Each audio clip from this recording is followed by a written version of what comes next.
Welcome to the Loomian Legacy experience.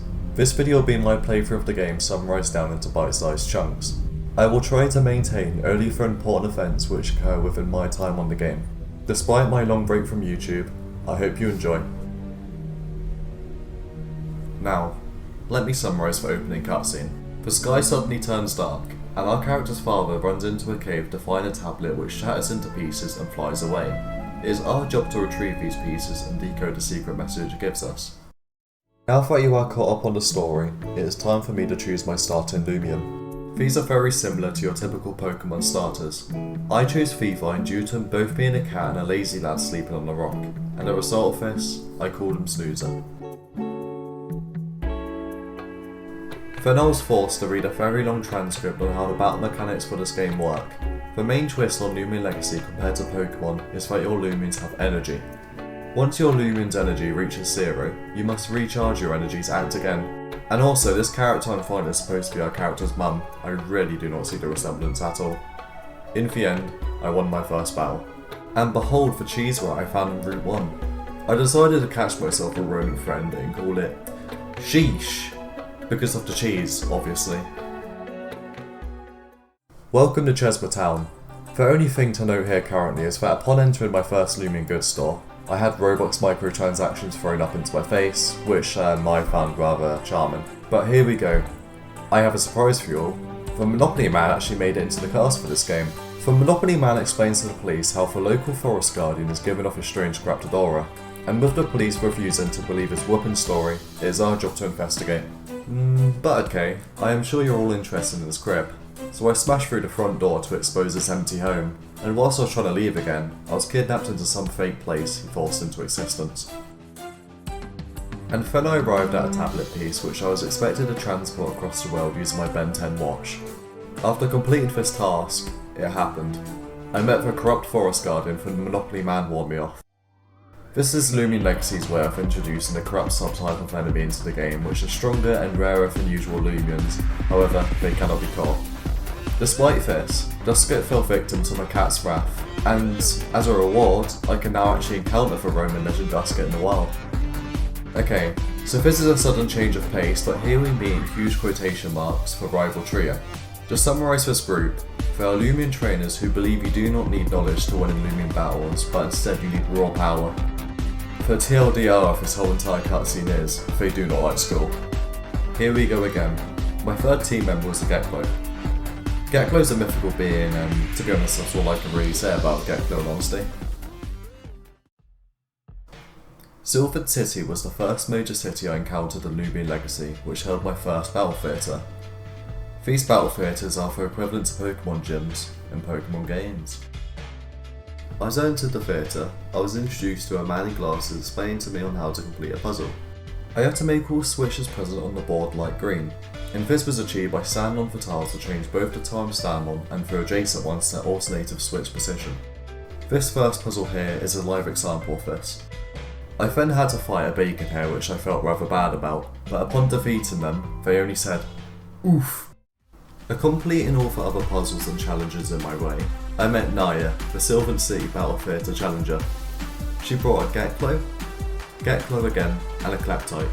Once I defeated all her Loomians, I was victorious and earned myself a Harmony Medal and agreed to meet her in Galvanite Cave to pimp out my watch. As I reached Galvanite Cave, I met a mysterious figure who required these powerful crystals to find their way home, suggesting they do not belong on our planet. But instead of allowing this, we solved this issue by beating him in a battle. Who knew a Loomian battle could prevent crime? Afterwards, Naya arrived at the cave to discuss with me the crystal's power and to upgrade my Lumi watch by just installing a flashlight application onto it, but this allows me to send away veils of darkness. So naturally, I went to the place which blocked off my path due to there being a veil of darkness, but upon using this app, Mabel and her friends got angry at me and decided to fight me. You can see how that ended here. And then, Snoozer decided to evolve. This animation is actually quite long, so I'll just show you the end result of Feline evolving into Velva. Snoozer's time to become a fully grown adult now. But you know what's even cooler than that? This is a man in a mushroom cave, running around holding his pet fish and performing 360 tricks. What a madman. Suddenly, I found myself helping the old man trying to get rid of sucklings in his house. I thought the sucklings looked kinda cool, so I decided to catch one for my own team. However, due to me being a terrible nicknamer for any sort of thing in life, the first response which came to my head about a nickname was trash. I swear it's nothing personal against the suckling. Anyway, as you can see here, these monks have been corrupted by a cursed rock, which sounds like something we're actually supposed to collect in the storyline. But due to them turning bloodthirsty and chasing the other monk into a volcano, my character decided to follow in and try and help him. During this process, I caught myself a Krator, which I called Angry Boyo, and a Scalava I called Fireduck, 2 fine additions for my team. But here we are faced with another long cutscene, so I'll give you the candle special and make it oversimplified. Normal monk gets approached by corrupt monk. We approach corrupt monk and fight corrupt monk. Corrupt monk says "whoa" on defeat. Their head hurts and goes back to normal. Then they blame the tablet piece, and we are given permission to collect it. Also, shout out to Hawaii Village, however you say it. I think this village had really nice aesthetics, and I approve of it.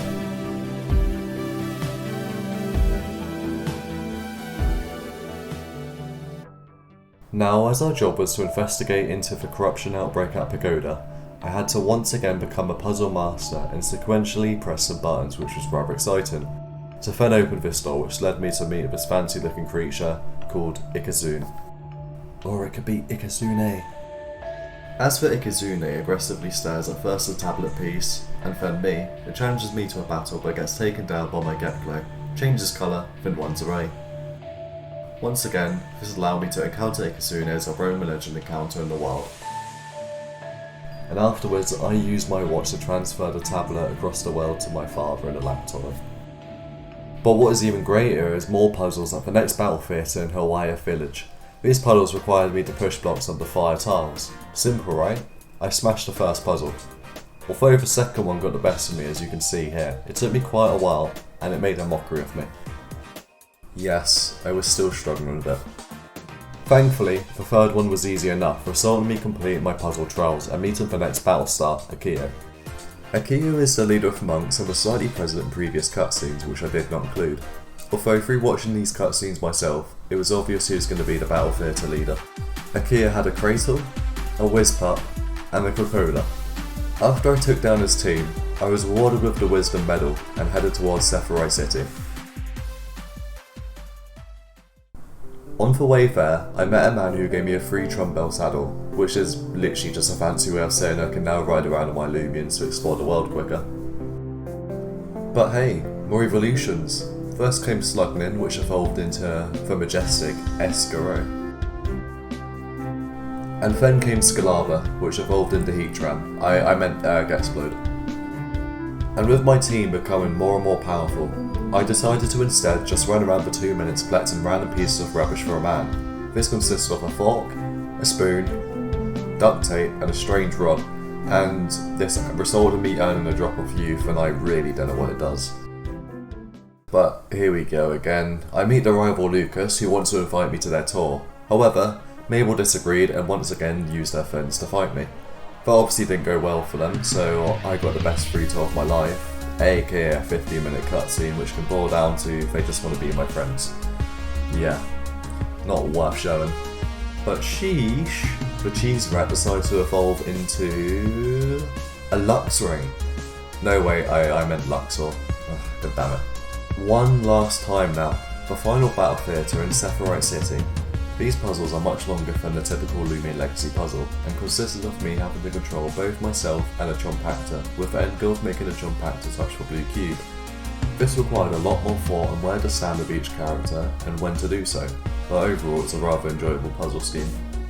And then I met Fast, a cyborg woman whose life is saved by a corporation in Sephiroth City.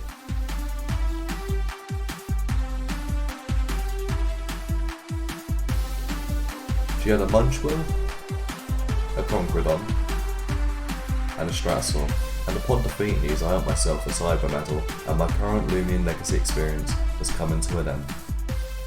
I'd like to thank you very much for watching, and if you enjoyed the video let me know if you'd be interested in a possible part 2, which will consist of more of the grindy side of Loomian Legacy, the battling and the trading aspects, or even some of the other games out there you'd recommend me playing.